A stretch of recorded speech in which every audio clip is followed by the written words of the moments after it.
Bonjour à tous, j'espère que vous allez bien. Je vous retrouve aujourd'hui pour le bilan du mois de juillet. J'ai pris une petite semaine de congé. Il n'y a pas énormément de produits. Il y a eu un haul, mais en fait ça va, il y en a quand même pas mal. J'ai commencé par vous présenter la crème pour le corps au coco et Moneuil. C'est une crème qui est bientôt vide. Il me reste vraiment que le fond. Je l'ai beaucoup aimée. Je trouve que, premièrement, elles sont très bonnes. Elle a une odeur très agréable. C'est une crème qui hydrate bien la peau, qui rafraîchit. Je trouve qu'elle a un côté rafraîchissant, c'est agréable de l'appliquer. Elle pénètre assez rapidement. Elle ne laisse pas de film gras, mais on sent un petit voile hydratant. Et c'est ce que j'aime dans une crème pour le corps. On peut s'habiller directement après.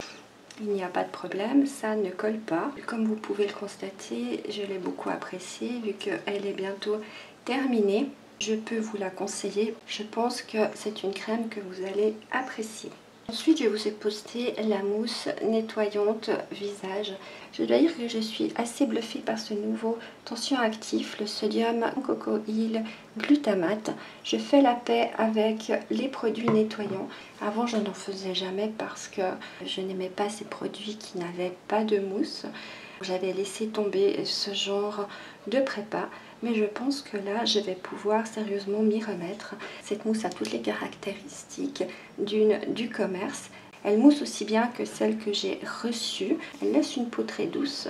Ma peau hypersensible la supporte très bien, ce qui veut dire, je pense qu'elle est adaptée à toutes les sortes de peau.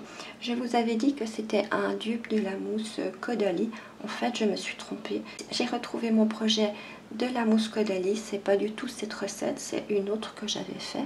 Mais c'est pas grave, le dupe de la mousse Caudalie va arriver tout soudain.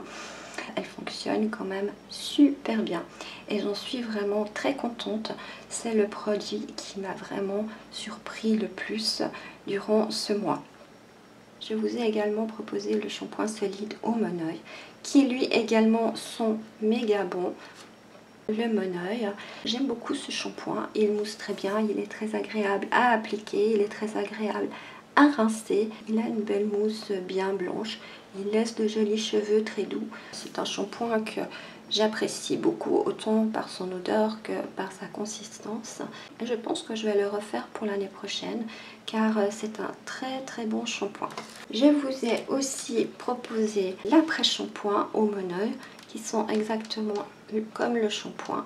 Comme je vous avais dit en faisant la vidéo, c'est que je ne faisais jamais d'après-shampoing solide. Je trouvais qu'il n'était pas assez efficace pour mes cheveux qui demandaient quand même des produits bien costauds. Vu que je me suis coupé les cheveux, j'ai pu en réaliser un et j'en suis très contente. Je pense qu'il y en aura d'autres qui vont suivre. Donc cet après-shampoing démêle très bien les cheveux, il laisse les cheveux très doux, très brillants. Ce que j'ai constaté, c'est que pour l'appliquer, il ne faut pas le mouiller. Il faut l'appliquer comme ça sur les cheveux mouillés. Je trouve que ça fonctionne beaucoup mieux. Mais en tout cas, j'en suis très contente. Et comme je vous dis, mes cheveux sont bien brillants, sont bien doux et surtout sentent très bon. J'en suis également super contente.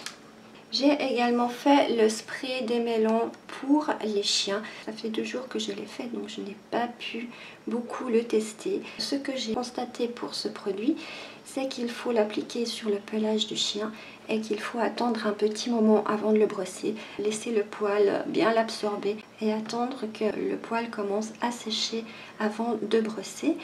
Mais à part ça, le poil du chien est bien doux après.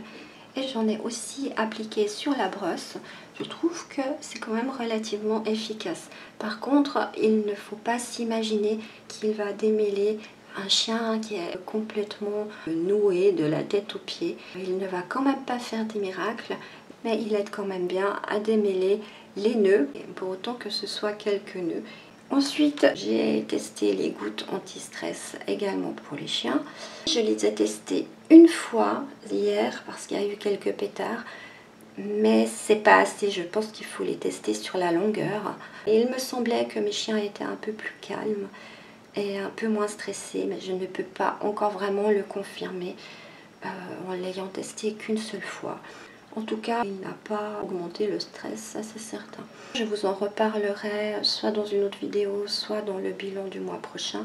Ou si j'ai pu le retester avant le montage de la vidéo, je vous laisserai un commentaire en dessous. Ce bilan est déjà terminé. J'espère que les recettes du mois de juillet vous auront plu et on se retrouve tout bientôt pour les nouvelles aventures du mois d'août. À tout bientôt, bye bye.